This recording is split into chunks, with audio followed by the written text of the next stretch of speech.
every time we stick to it, we keep going back and back and back. And without BBD, you know, perhaps we wouldn't be where we are right now. Yeah.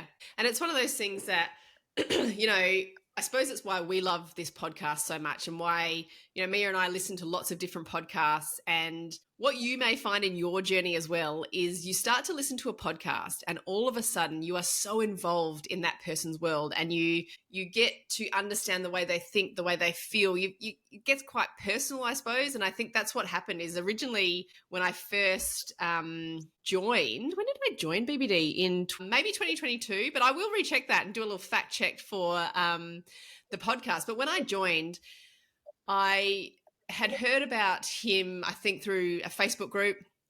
Maybe, no, it was another podcast, actually. It was Jasmine Starr's podcast. I heard about him, and then Amy Porterfield was talking about him as well. And maybe I did Amy Porterfield in 2021 and James in 2022. That might have been what happened for my progression, but I'll fact check it.